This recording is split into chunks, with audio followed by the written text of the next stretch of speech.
Um, I want to throw it over. I'll throw it over to you, Kay. What's been on your mind recently? Like with what do you want to talk about that's been hot in politics right now? I'm gonna bring it to my backyard, Chicago. Look, there's a lot. Of course, corporate media shows the violence, the crime in the city of Chicago. But let's take a different perspective. Let's take a different look at it. There's a reason why there's crime in Chicago. Not because one day someone in a rundown neighborhood decides, you know what, I'm just going to be a criminal. No one walks up or wakes up in the morning or decides to walk around their neighborhood and says, you know what, I'm going to be a criminal. No.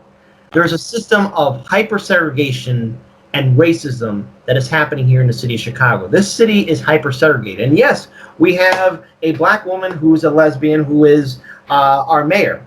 And that's great for pushing forward. But what is she doing?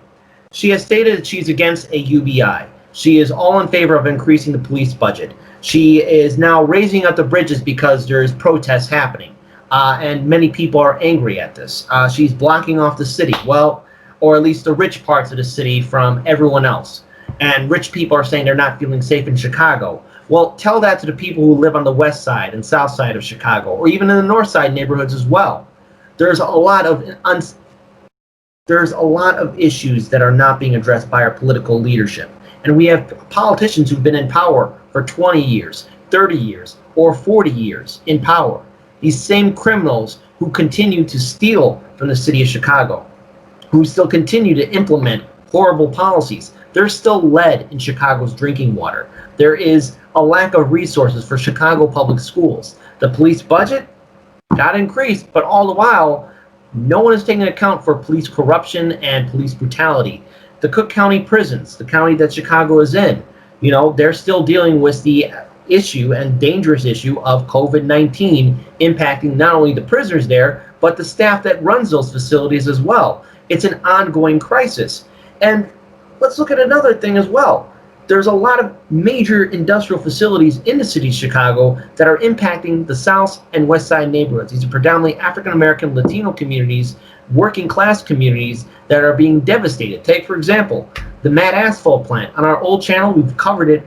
This has been a 2-year story. In 2018, this asphalt plant was built next to a 70-acre public green space.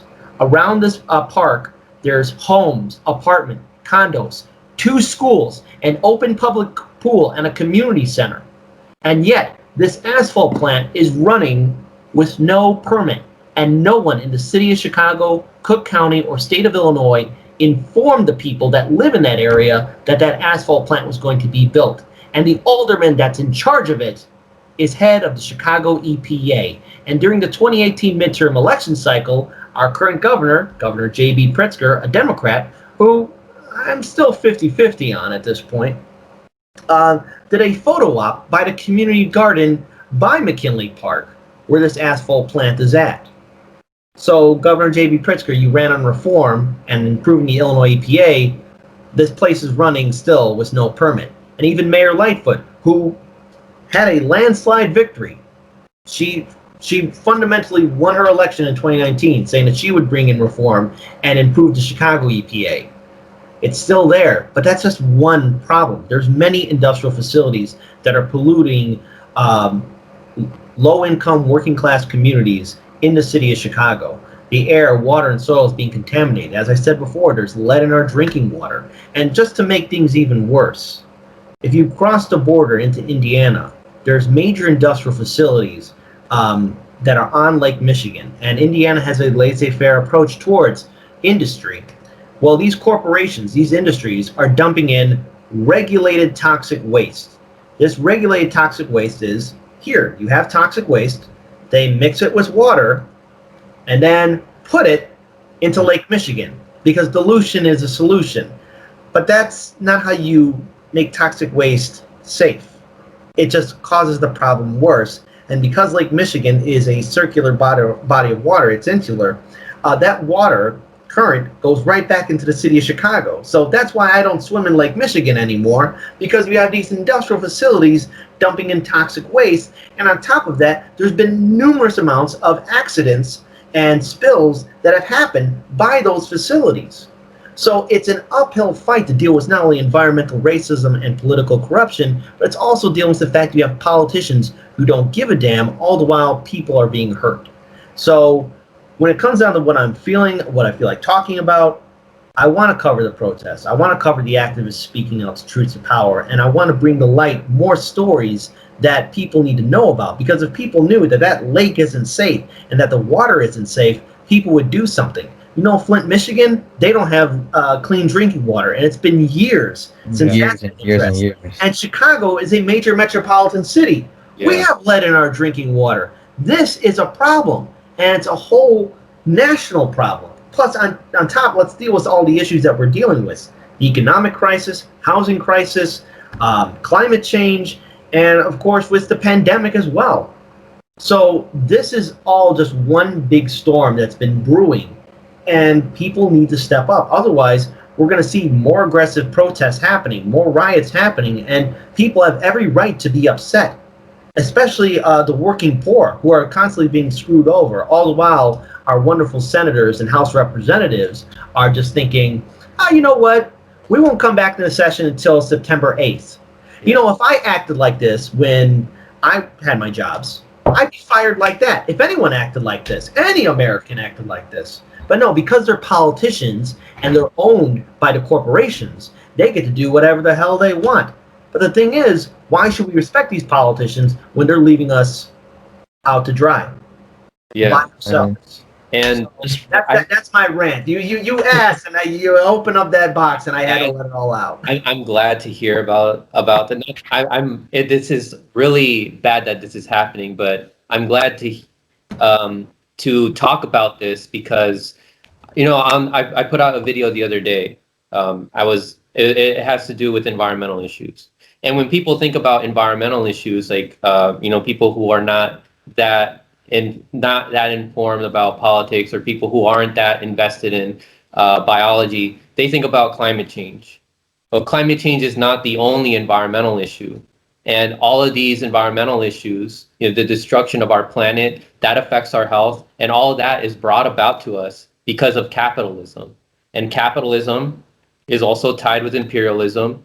So you said that this is a national issue. I would say that it's also a global issue because we're doing this to other countries as well. When we go in and we install our corporations in those countries and we don't care at all about the environment over there, and the poor communities are the ones that are the most affected by this. Their health gets affected by this. And, you know, it's the result of corporate greed. And this needs to be talked about more and more. You know, we can talk about climate change solutions. The Green New Deal does not get rid of fracking. It does not get rid of nuclear energy. All of those have risks. And, you know, we're going to have all these fake solutions that Joe Biden is offering. And those fake solutions will, you know, still exacerbate the lives of indigenous people and minorities, which will also affect their health. So I just want to ask Kid a quick question here. Yep. As these protests have become like uprisings, and you know things have gotten violent, and you know people are losing their businesses, small businesses, whatever it may be, you see anti-protest people talking about or trying to make it about, what about Chicago? What about this? What about that? I want to ask you what your personal feelings are about that, and just trying to dismiss the protests and talk about Chicago instead of what the real issue is. Oh, you mean like people who are saying who don't like the protests against the police in the city, or are you talking about like people who are like Blue Lives Matter or something like that, or like just the constant dismissal of these protests and trying to make it more about Chicago and their police violence and their gang violence. Look, when it comes down to these protests, people need to ask, why are people protesting? Why are people angry?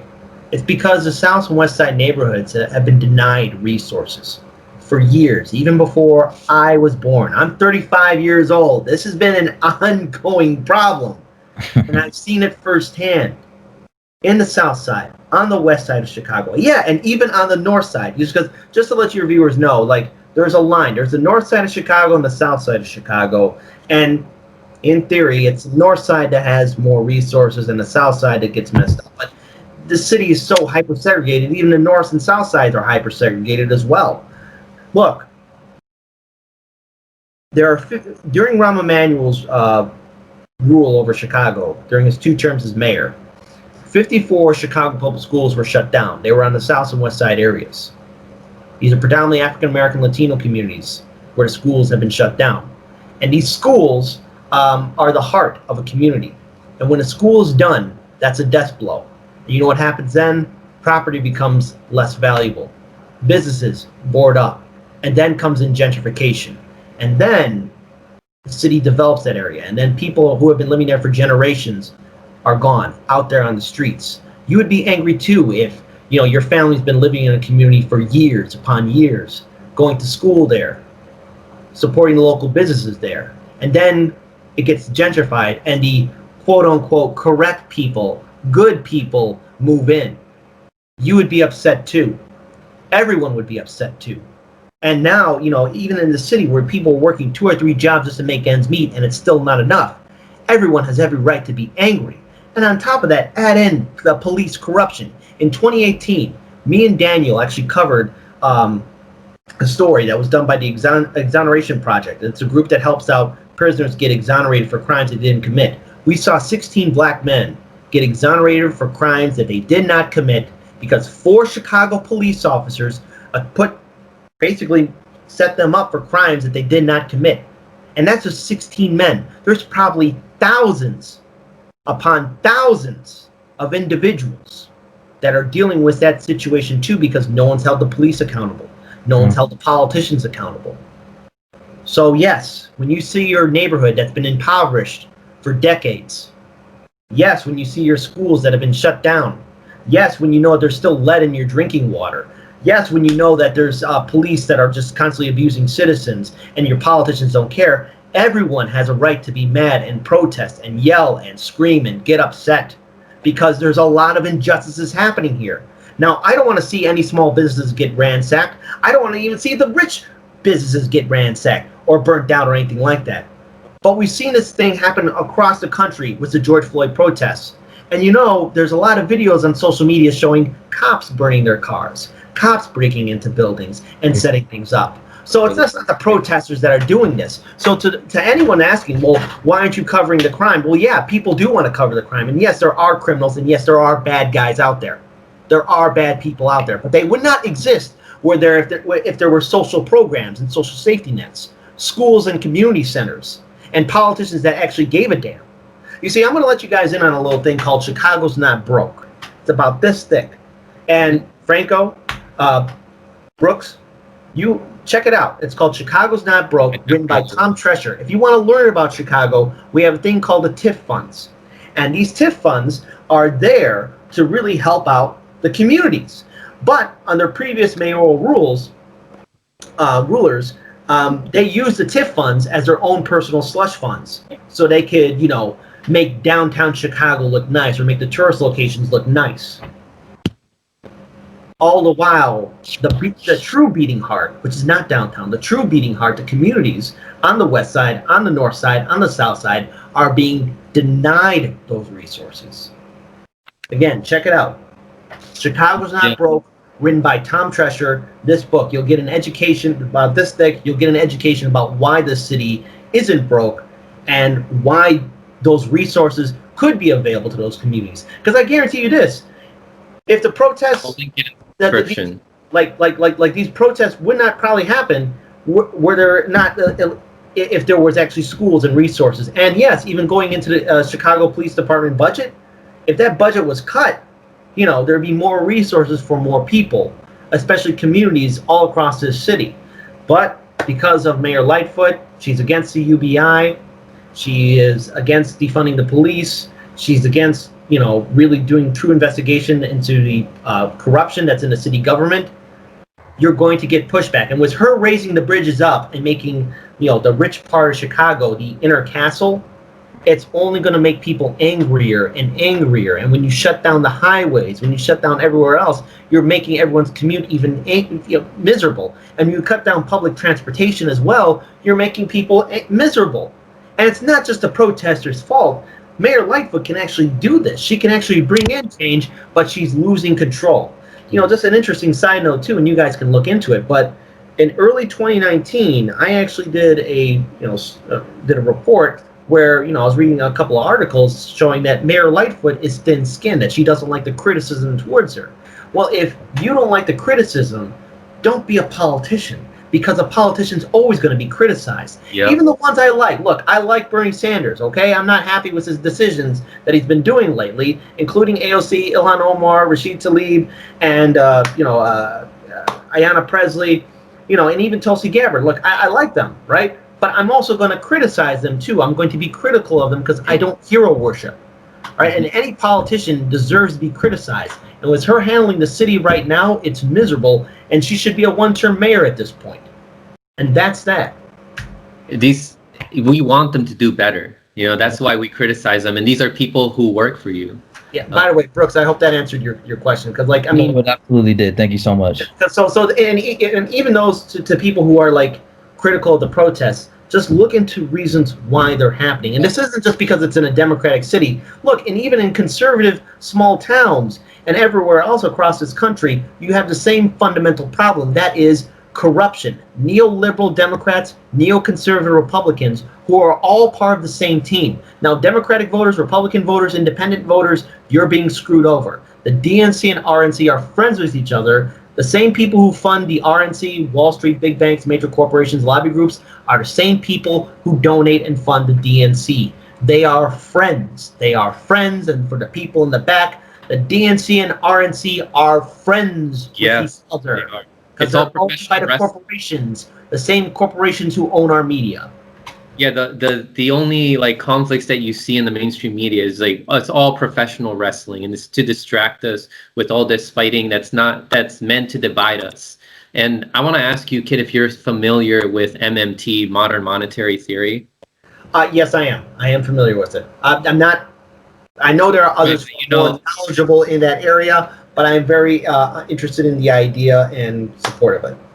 Yeah, so you were talking about how we're not solving, we're not looking into the why. Like, a lot of people are not asking why people are out there protesting and all that, and how it's not that difficult to solve it if we have the right resources. And if you saw, with the CARES Act, with the bailouts, how our government just created money like that, trillions of dollars that went to these corporations, and then we got scraps. They could have easily created money for the people who are suffering, used the resources that we have, and then solved so many of the problems that we had. Given the people, affordable housing, a guaranteed job, UBI, they wouldn't have a reason to be out there protesting if they had all their needs met, their basic needs.